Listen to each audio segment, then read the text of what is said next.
Ibu-ibu, bapak-bapak anu di mana bae ayana. Alhamdulillah simkuring muji syukur hakikat ka Allah Subhanahu wa taala. Syariatna ka ibu-ibu anu sami-sami cinta kana ieu Sohibul Hikayat. Nah ieu ibu-ibu, bapak-bapak, aya hiji Sohibul Hikayat anu judulna Dewa Anta, anu judulna Naga Anta. Ieu teh orai anu disebut Naga Anta. Ieu riwayat baheula.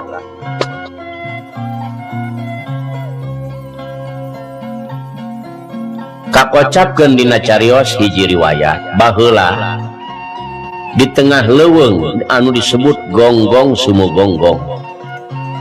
Leuweung Gonggong Simagonggong, hiji leuweung anu tara kasorang ku jalma-jalma wan kuning leuweung gerotan anu teu kira-kira.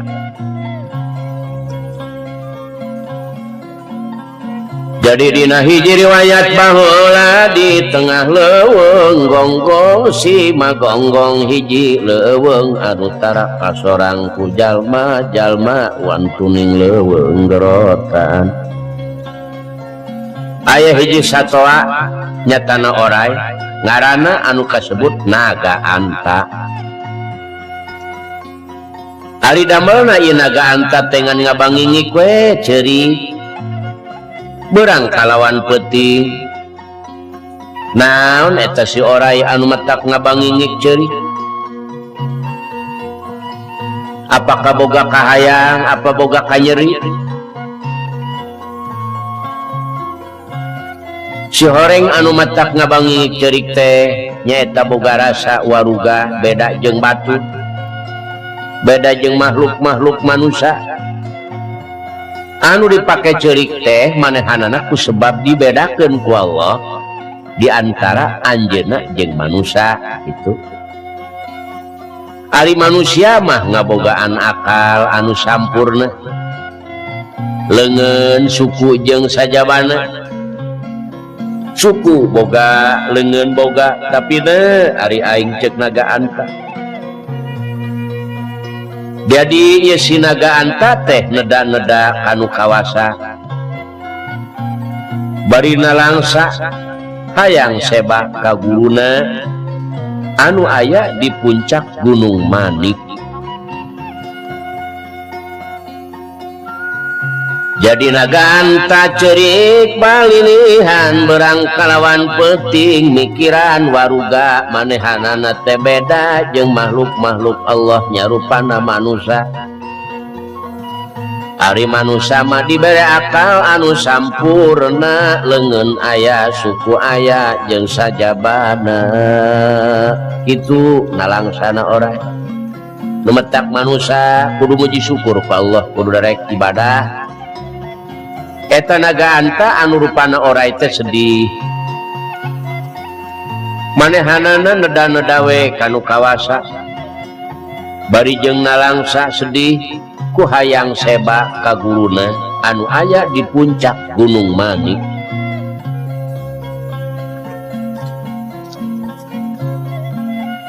Ku tekun-tekuna menta ka Allah anu maha kawasa, ku hayang sebak ka guru manehanana anu aya di puncak Gunung Manik.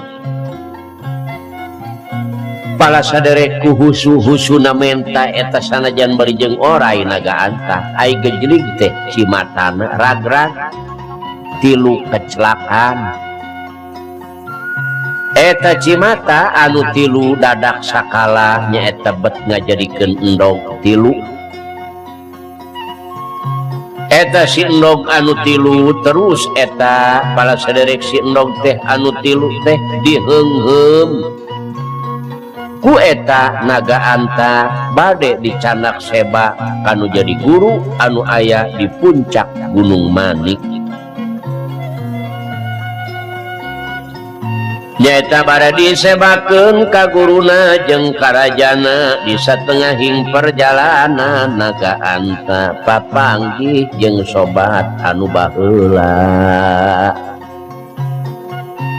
Eta Naga Anta ngaheum-heum tilu endog anu maksudna rek disebakeun karajana jeung ka guruna. Di setengahing jalan Dewa Anta lajeng kapenak sareng sobatna. Eta sobat teh sobat baheula pala saderek muka sebat mah heulang rawing. Jeung sobat anu dalit aing ngaranna teh Ki Heulang Rawing. Jadi deh Naga Anta teh kapendak jeung sobatna anu dalit mah heulang rawing. Eta Ki Heulang Rawing teh pala saderek cek Ki Heulang Rawing ka Naga Anta. Naga Anta nanya ye Ki Heulang Rawing, ari maneh teh arek ka mana? Eta Naga Anta teh jongjon bae lantaran keur ngaheum-heum tilu endog teu bisa nembalan. Naga Anta teh ngaheum-heum endog tilu endog teu bisa nembalan. Jadi Naga Anta teh jongjon we teu bisa nembalan naon sababna? Sebab keur ngaheum-heum si endog teh. Eta Ki Heulang Rawing nanya deui katilu kalina ka Dewa Anta. Naga Anta weleh Naga Anta hanteu nembalan keneh bae ngan tibang umek tibang remut beta sungutna. Si horeng eta teh Naga Anta teh lain ku teu wauh ka eta Ki Heulang Rawing ku sebab keur boga rahasia nyaeta ngaheum-heum endog.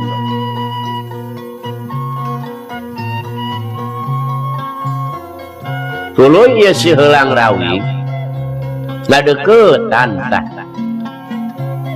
Eta si Heulang Rawing teh ngadeuketan geuning jelas sungut Naga Anta teh monyong, pipi kembung, jomotrot. Pikirna Ki Heulang Rawing yakin ka aing meureun ewa.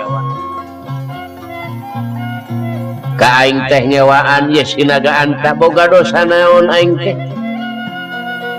Padahal Naga Anta mah keur ngaheum-heum eta endog. Sangkaan Ki Heulang Rawing ieu Naga Anta teh ewa ka Heulang Rawing. Akhirna eta si Heulang Rawing matana beureum ambak moncorot ka Naga Anta tasi mata Ki Heulang Rawing teh ku panasaran maksudna Ki Heulang Rawing nanya deui ka Naga Anta, sia teh Naga Anta arek ka mana? Naga Anta luput teu bisa nembalan lantaran keur ngaheum-heum eta tilu endog. Ulang ajar cek Ki Heulang Rawing. Naga Anta teu bisa nembalan lantaran keur ngaheum-heum tilu endog. Sama sekali Naga Anta teu bisa nembalan. Cek Ki Heulang Rawing, sia Naga Anta. Salah naon aing samake kudu ewa ka aing teh ngajak ngesang lamun kitu jalanna mah. Bet ngajak ngesang ka aing. Ngewaan ka aing anu teu tanpa dosa. Naga Anta. Sia nangtang ka aing anak kitu mah. Pala saderek Ki Heulang Rawing. Manehanana cageuleuh ka Naga Anta. Padahal aing teu tanpa dosa kunaon sengewaan ka aing anu teu boga dosa. Naga Anta sia teh nangtangan ka aing. Tonggo we Naga Anta mah. Akhirna eta Ki Heulang Rawing timbul ambekna. Bolesat ka mana Ki Heulang Rawing teh pala saderek ngapung ka awang-awang. naon maksud anu metak ngapung ka awang-awang iki heulang rawing hayang puas rek nyamber naga anta ku hayang puas barang geus nepi ka awang-awang siut turun nya si heulang rawing jeplak pala saderek dihantam ieu naga anta itu jeung kitu dihantam ku ki heulang rawing naga anta pala saderek disamber bari dicabok ku heulang rawing naga anta mani baloh boran ku getih ceuk naga anta heulang rawing tega sekali akhirna disamber deui ku ki heulang rawing kamana nyambarna ieu ki heulang rawing kana matana cer getih mancer kumaha ieu naga anta teu paeh teu hirup disiksa ku ki heulang rawing terus pala saderek dibuntang dibanting akhirna eta si endog anu diheungheum teh rag-rag dua pala saderek jadi ieu naga anta teh pala saderek buntang banting ieu endog marag-rag dua kurantaran matana dihantam ku ki heulang rawing mani mancar kaluar darah akhirna eta si endog teh anu dua nu diheungheum rag-rag pala saderek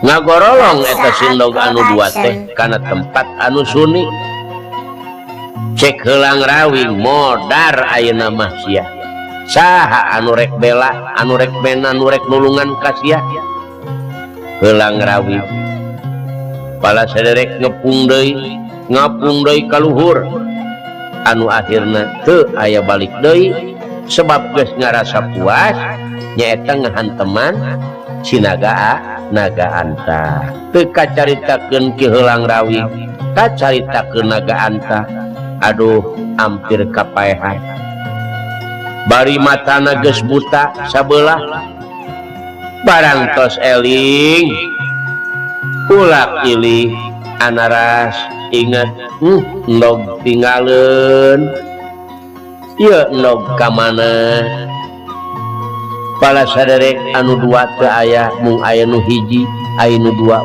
deui mah nyaeta parantos ngagorolong teh arag-rag naga anta sedih bari nyaeta manehanana sasompoyongan nuruskeun perjalanan kulantaran manehna rek sebak anu jadi guruna dina hatena duh sobat ku tega teuing nganiaya anu hanteu tanpa dosa anjeun ki heulang rawing ka kaula ari endog anu dua teh teu kasebakeun teu kabawa nyeta ngagorolong kana tempat anu suni ceuk hiji riwayat eta endog anu hiji ngajadikeun hama beurit anu kadua ngajadikeun hama kungkang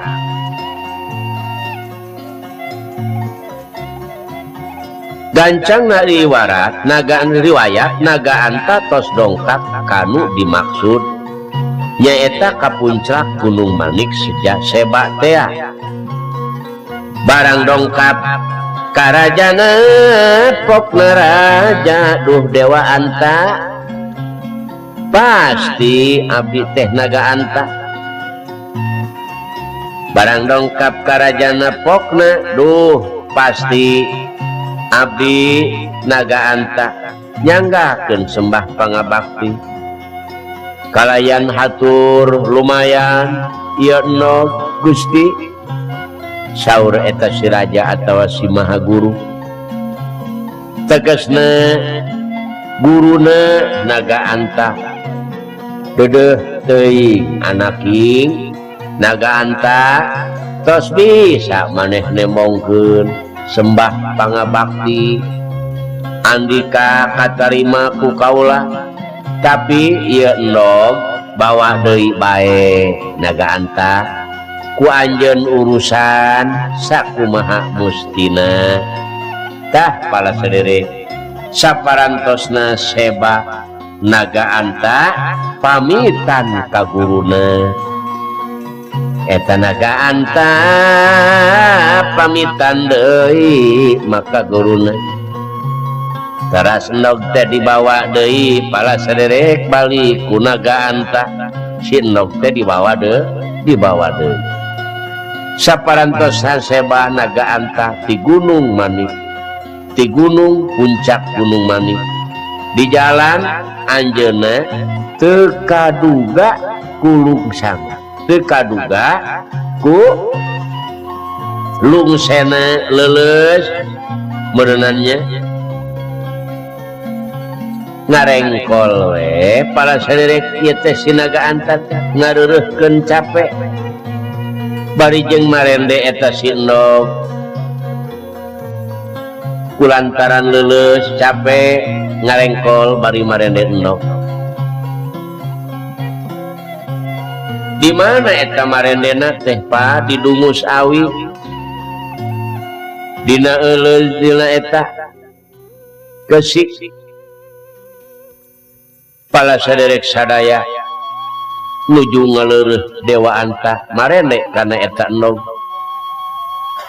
anu pala hadirin sadaya di handapeun Dungus Awi teh Dungus Awi Tamiang di dieu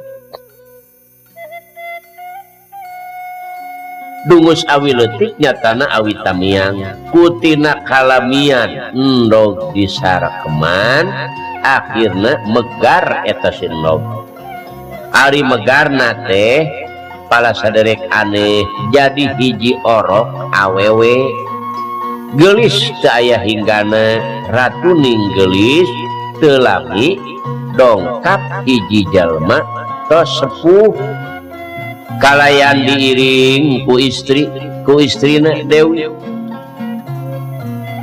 saha eta istrina teh ngaranna Dewi Uma maksudna ngalongo ka orok bari pokna aduh bagja temenan anjeun naga anta ngabogaan orok anu kacida geulisna eyang mah ngarasa syukur ngan ku kituna supaya ieu si orok anjeun dipikaasi maka kudu disusukeun heula ka Dewi Uma nya ieu teh kabojo eyang kumaha pala saderek tegesna istrina eta eyang saur naga anta mangga teh teuing eyang nyanggakeun sakersa eyang lajeng eta si orok teh disusuan ku Dewi Uma mani nafsu pisan eta si orok saparantosna beres nyuhunkeun Dewi Uma kalayan eyang sepuh teras masihan ngaran ka eta orok anu geulis saha dipasihan ngaranna ku eyang teh nyaeta jenenganana Sri Dayangwati Sri Dayangwati jadi eta teh siang sarang bojona Dewi Uma dongkap ngalongok orok basana dedeh teuing anjeun dewa naga anta boga orok muka cida geulisna supaya orok dipake kasih dipake kanyaah susukeun heula tah ka ibu ka Dewi Uma anu akhirna eta si orok disusukeun pala hadirin kalayan dibere ngaran taku si eyang teh nya alhamdulillah teh si orok anu geulis jenenganana teh Sri Dayangwati beres masihan ngaran teras angkat tak si eyang teh anu sepuh sareng Dewi Uma duka kamana inditna teu aya nu terang sama sekali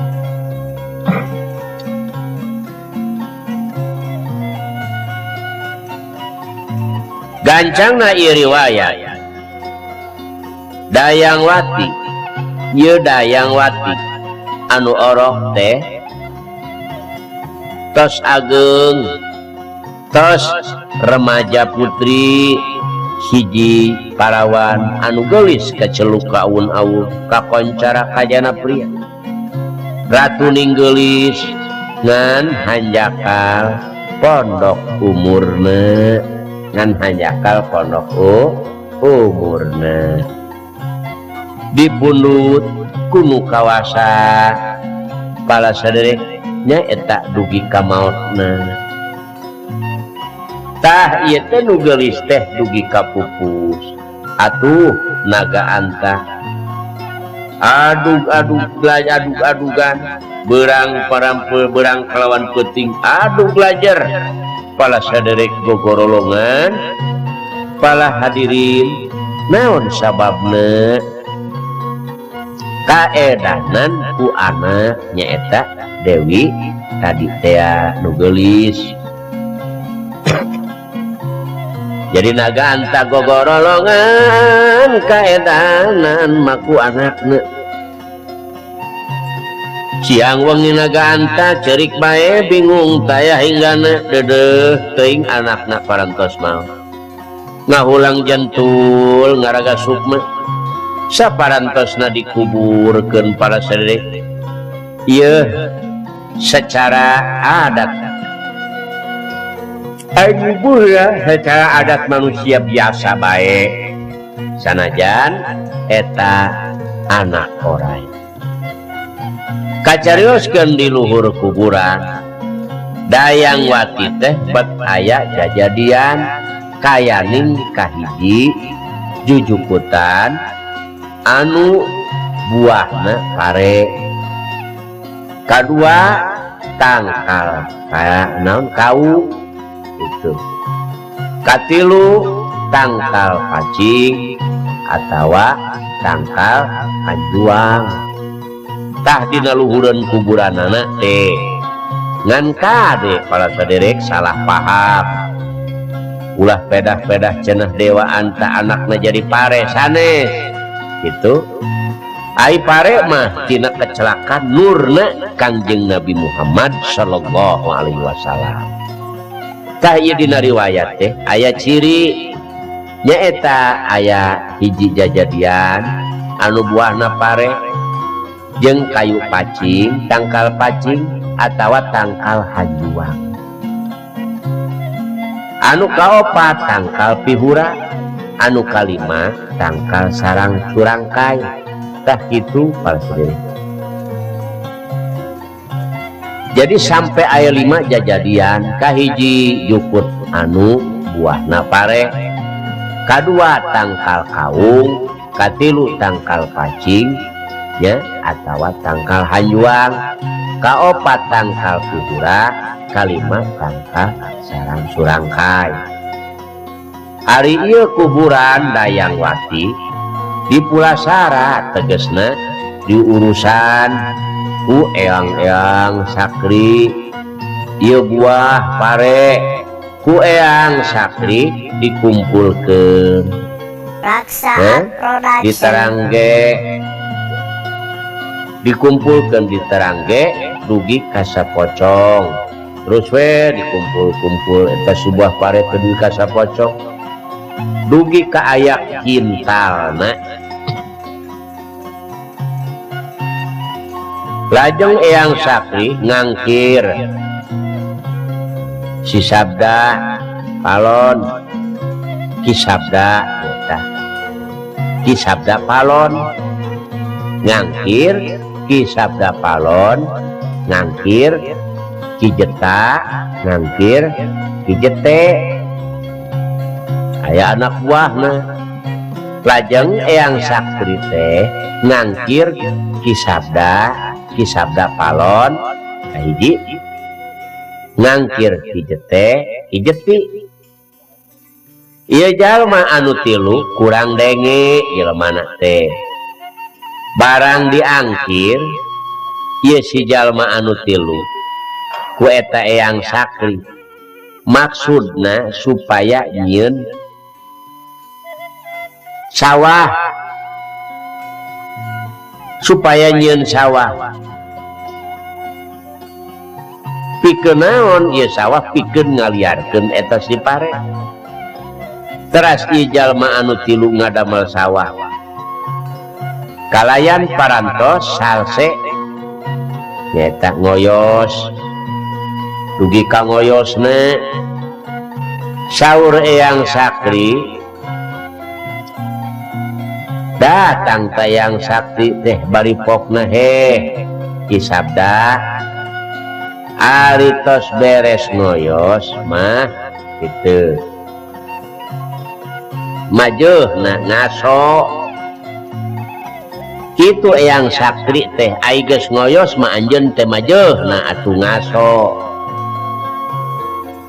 ki sabda salah denge majarkeun nitah ngalakaso dan metak nepi ka ayeuna eta jelema saralah paham ai eyang mah nitah oge ngaso sia besi capek kalah ka ngalakaso teras besawah anu meunang beres ngoyos sok dikasoan tak itu penyakit salah denge dulu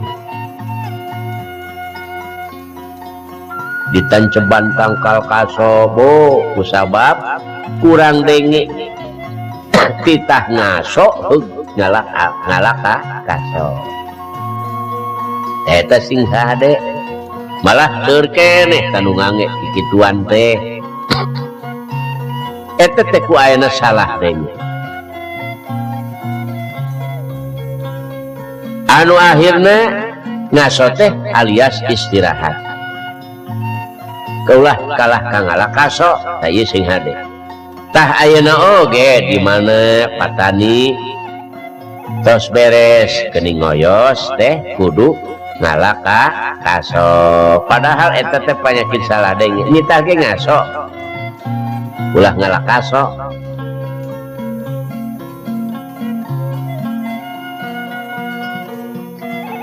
jadi unggal galengan ditancepan tangkal kaso malah dugi ka ayeuna eta akibat ku salah denge dulur eta teh nu sabenerna salah denge eta akibatnya eta salah denge tak kitu nu metak ulah bodoh hirup para hadirin sadaya eta teh ku ayeuna akibat salah denge teras datang deui ieu si Eyang Sakri ka saha ka Ki Jeta hari tadi maka Ki sabda sebab tilu jalmi ieu teh nu kurang denge barang dongkap ka Ki Jeta ngalanglang sawah nyaeta garapan Ki Jeta kabeneran eta harita sawah Ki Jeta teh usum halodo sawah Ki Jeta aya anu kasaatan tanuhna bareulah parena geus ampir kagaringan saur eta Eyang Sakri Ki Jeta karunya eta pare majeuna disiram kitu ta Eyang Sakri nyarita teh eta Ki Jeta kulantaran sabab ku salah denge ai Eyang Sakri mah nyebutkeun majeuna disiram sebab kagaringan ari dedengian Ki Jeta eta parete keur nyiram bet eta Ki Jeta teh jeung Ki Jete neangan asum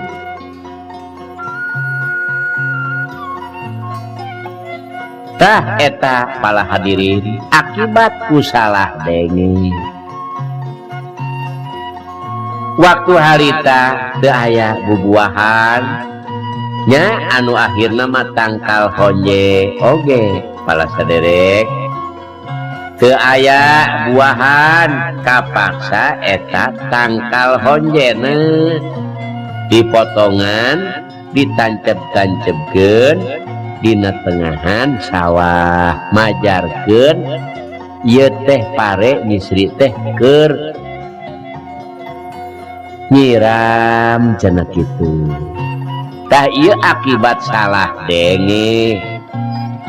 Ari Eyang Sakri mah nyebutkeun soteh Ki Jeta eta pare karunya ulah nepi kalabah kagaringan majeuna disiram. Jadi dedengan Ki Jeta mah ieu pare keur nyiram kalah kaneangan aseup. Jadi parete lain disiram kalah kaneangan asem neangan bubuahan lantaran bubuahan teu aya buah-buah honye oge teu aya kapaksa honyena dipotongan tangkal honye ditancep-tancepkeun dina tengah-tengah sawah akibat kurang denge majar maneh cenah ieu nyisri teh keur nyiram di pohaci.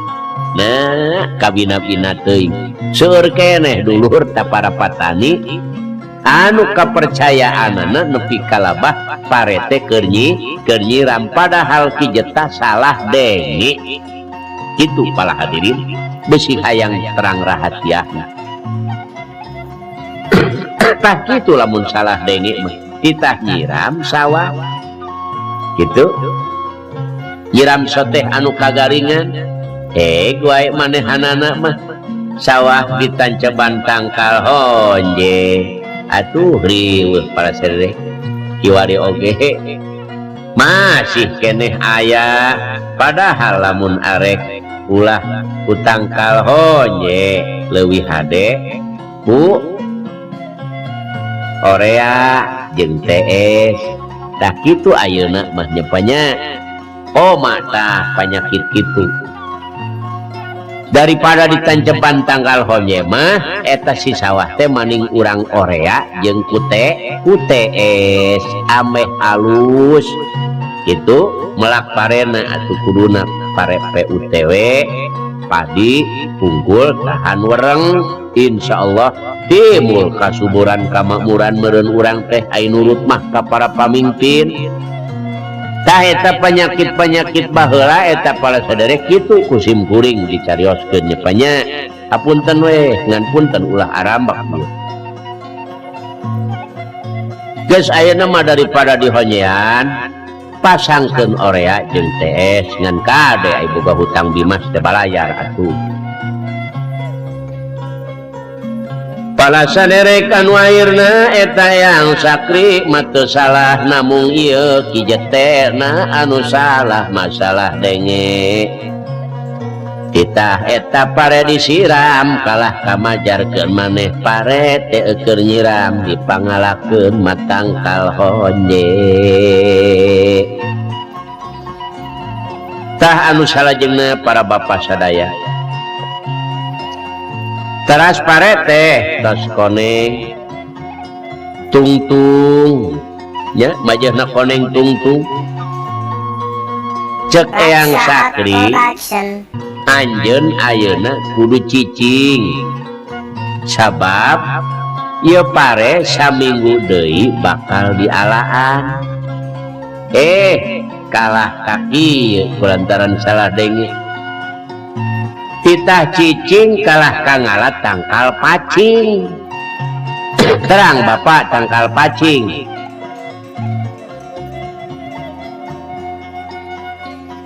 Tah eta kitu akibat salah denge.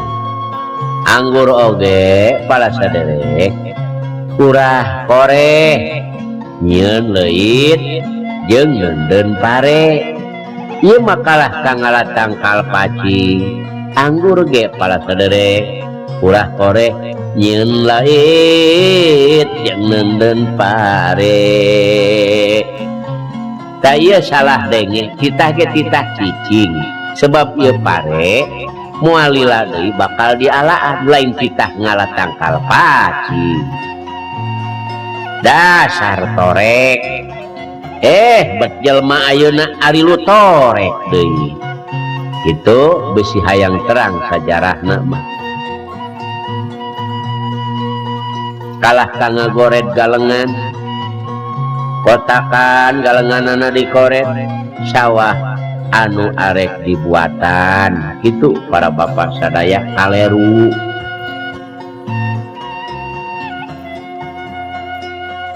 tah kiwari oge loba salah kaleru di Bogor gitu sote duka di mana-mana bet loba keneh patani anu masih keneh makekeun kitu padahal baheula mah eta teh akibat kurang denge jadi kaleru dasar urang hirup masih keneh bodoh sok dicontoh-contoh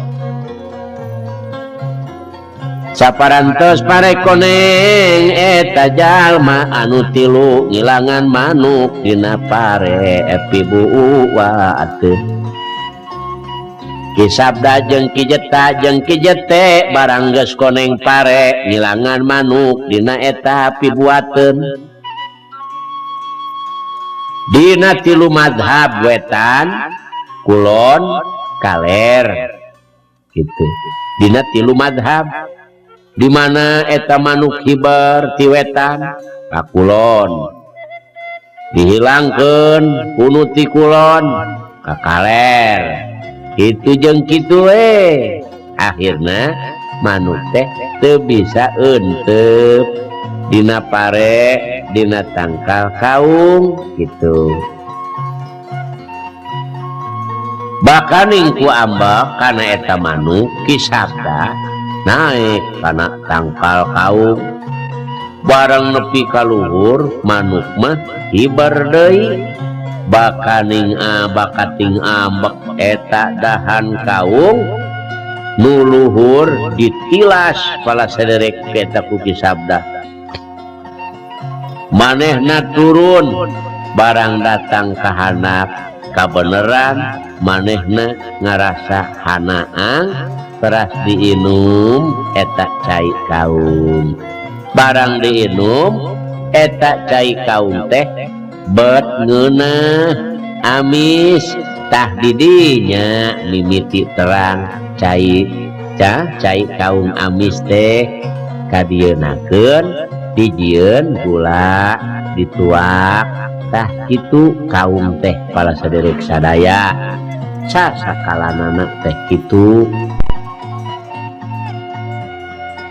tah pala hadirin sadaya saparantosna pare koneng eta jalma tilu ngilangan manuk dina pare pibuateun dina tilu madhab wetan kulon kaler tah di mana manuk hibar ti wetan ka kulon dihilangkeun kuno ti kulon ka kaler kitu jeung kitu bae akibat bodoh keur masalah denge tah ibu-ibu bapak-bapak anu mawi sagala rupi ge ulah bodoh kudu pinter tah ayeuna pare sapirakuna nyiram anu penting mah auran orea auran TS gitu tuturkeun cara-carana nanem pare ayeuna para pamimpin urang anu meunang usahakeun bener-bener sebab ai sawah mah moal nambahan supaya ningkat hasil produksi pertanian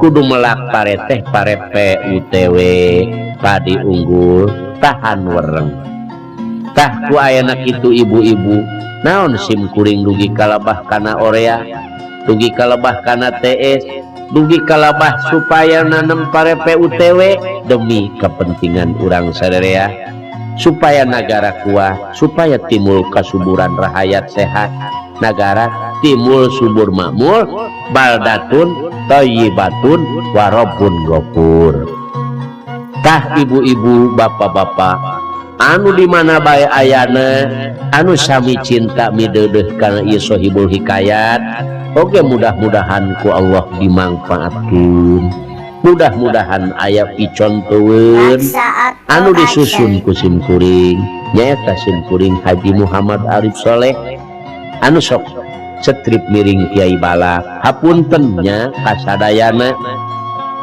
bilih dina lepatna atanapi aya dina cariosan anu teu raos kapala hadirin ka kupingna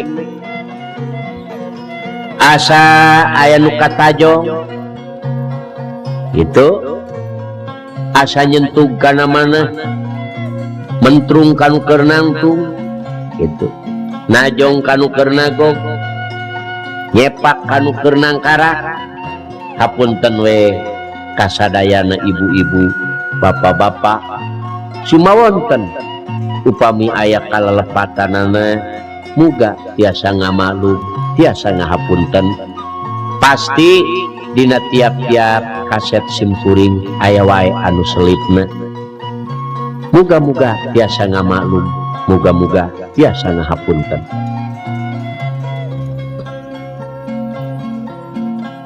Wayana kakaliruan kapungkur para saderek zaman baheula atanapi ku ayana kurang denge teh kitu kajadianna.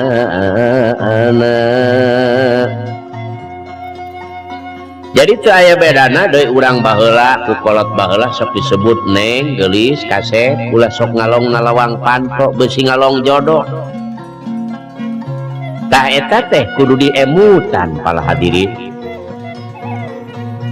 Naon sababna ulah ngalong panto ulah ngalongna panto urang sing boga pikiran lain ku sebab ngalong jodoh kolot baheula manjing sieunan keur mah eta panto leutik urang cicing nalawang panto atuh puguh we da heureun kitu. Jadi jelas lain ku sebab panto bisa nguruskeun jodoh pan ai jodoh mah rahasia Allah gembaran pati. Tapi ku jalmi-jalmi anu kurang enom kurang pemikiran anu saleresna sok percaya we kana panto padahal panto teu bisa nguruskeun jodoh. Temetak dulur eta panto lamun bisa ngomong geus nemalan ti bareto keneh. Cek panto boro-boro aing bisa nguruskeun jodoh sia aing di dieu nangkel meunang bapak sia nguruskeun. Tah eta urang sok salah paham. Teu aya bedana deui urang lamun boga anak ceurik ti peuting sok digendangan ngarah naon da budak mah ngigel moal bisaeun. Ieu mah lamun neng budak ceurik mah sok timbang nanaonan teh teh. Anggur pang macakeun sholawat budak ceurik ti peuting. Komo lamun sholawat muhtar mah Allahumma sholli ala nuril anwar wa asiril asrar wa atir yaqil agyar wa miftahi babil yashar sayyidina Muhammadinil mukhtar wa alihil atar wa ashabil ahyar adadani amilahi wa ibdoli. Tah eta mah pahlana gede budak bisa jadi repeh. Tah ieu kekaliruan teu aya bedana kita di melak pare puguh-puguh nitah disiram heuk pajarkeun pare keur nyiram puguh-puguh cek eyang sakri kudu cicing heuk kalah kangala tangkal pacing puguh-puguh ku eyang sakri titah ngaso ai geus ngoyos mah heuk kalah kangala kaso.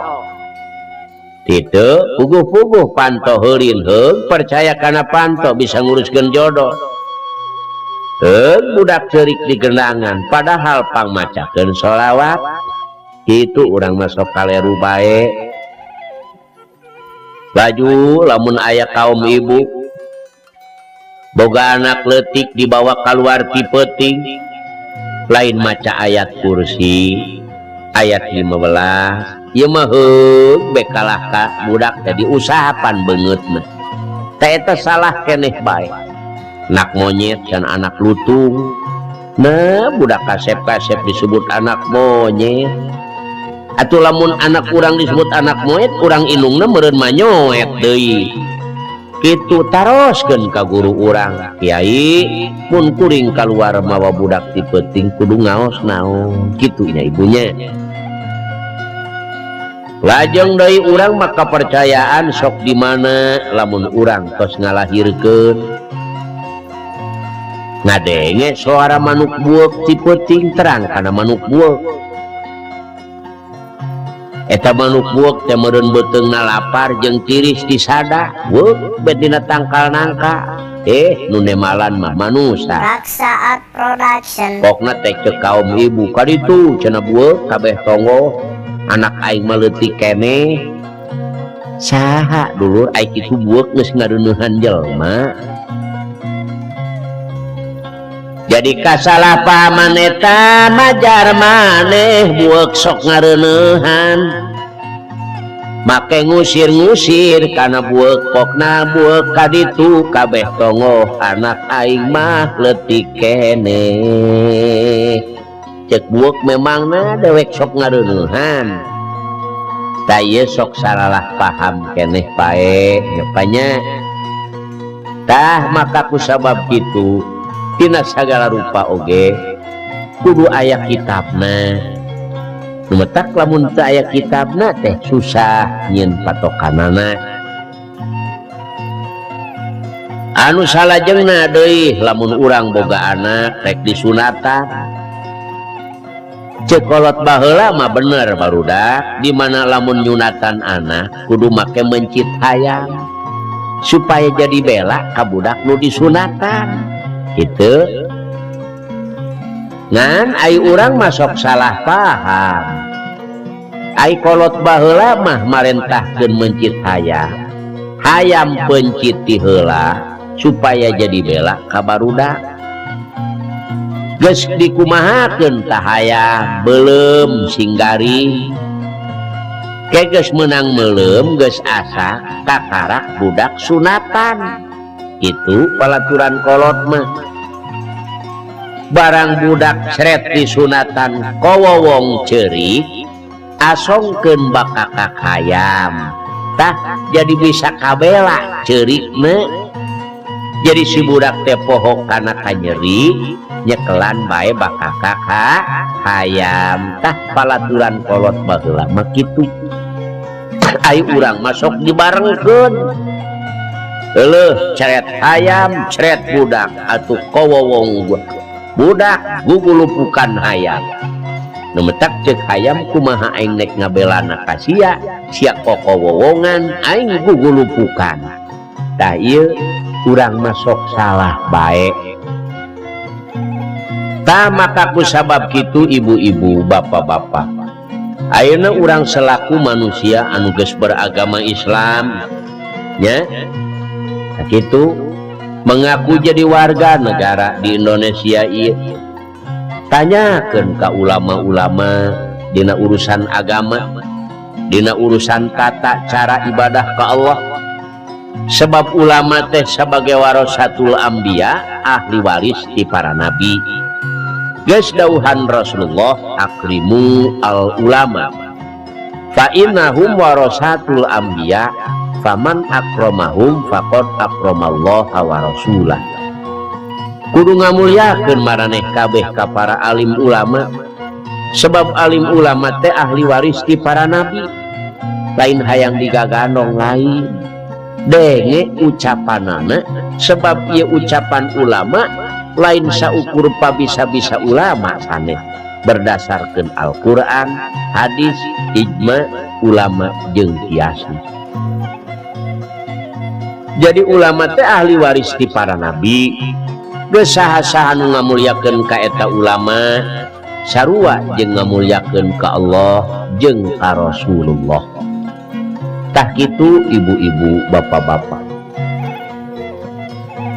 dina urusan sana kadunyaanana ya tanyakeun ka para pamimpin tah boh dina malak parena boh dina sagala-galana tah carana taneman tanyana pembangunan taroskeun ka para pamimpin tah sebab ulama jeung umaro teh ulama bapak urang umaro ulama inung urang pamarentah bapak urang geus uninga bapak-bapak ibu-ibu ulama jeung umaro teh geus ngahiji salara sawirang sapapait sama manis lumetak ulama ulah cicingeun bantulah Umaro sabalikna ulah cicingeun bantu kepentingan ulama geus dawuhan Rasulullah simpani minan nas idza soluha soluhan nas wa idza fasada fasadan nas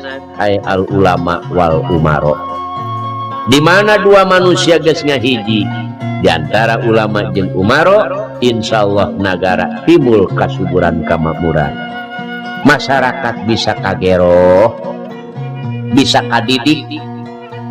Tapi lamun dua manusia ulama jeung umaro teu bisa ngahiji dulur ulah ditunggu kaberesan kasuburan kamakmuran di negara, tunggu kahancuran. Nu metak ulama sakali deui bantu umaro ulah cicingeun bantu para alim ulama. Insyaallah di mana indung jeung bapak beres roes repeh rapi, insyaallah anakna pasti kaurus. Tak itu ibu-ibu bapak-bapak. Anu salajengna ibu-ibu bapak-bapak. Sebab ieu regregna dunya teh ku 4 perkara. Kiwamud dunya bi arbaati asya'a. Regregna ieu dunya teh ku 4 perkara. Kahiji bi ilmil ulama.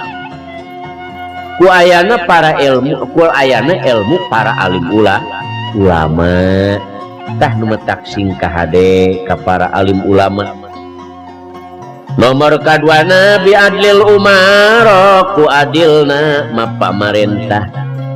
Itu lamun eueuh para pamimpin urang teh bisa kumahangeun dulur.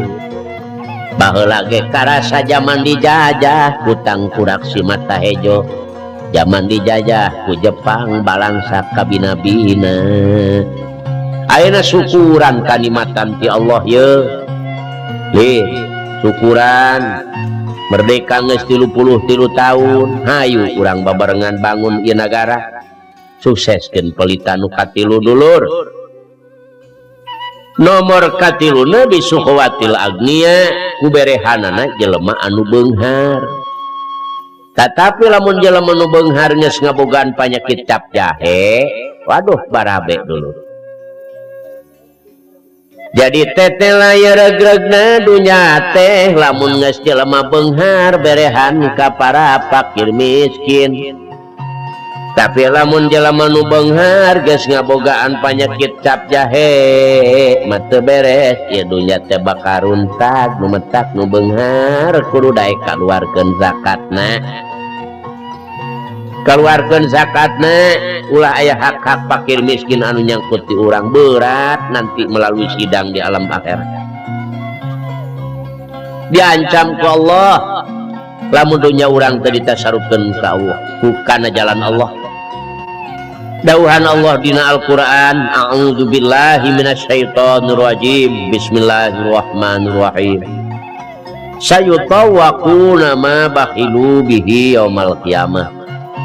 Bakal dikongkorongkeun eta dunya si jalma kana beuheung eta si jalma ka di yaumul qiyamah. Tah anu mawi sing kahade sing deudeuh sing nyaah ka para fakir miskin. Da beteungna moal beda jeung urang pah. Lamun kosong teh lapah kahayangna moal pati benten deudeuh teuing. Pah sing ngaranap kana diri urang sorangan tah nu mawi ku Allah diwajibkeun ngaluarkeun zakat sing nyaah ka para fakir miskin. Nomor katiluna, nomor kaopatna bidu'ail fuqara, kuduana para fakir miskin. Teu ieu duana para fakir miskin teh seukeut. Tapi urang lamun berehan mah pan doa para fakir miskin teh aya salah sahiji nu diijabah, nu dikabul. Tah urang nu mata kudu berehannya ka para fakir miskin teh supaya didoakeun ku para fakir miskin. Lamun bager mah dunyana meureun didoakeun sing nyangkin seueur sing nyangkin subur makmur. Tapi lamun urang bahil kumaha dulu didoakeun beak meureun. Mangkaning doana manjur. Sebab jalma bahil mah ba'idu minallah ba'idu minan nas qaribu minan nar.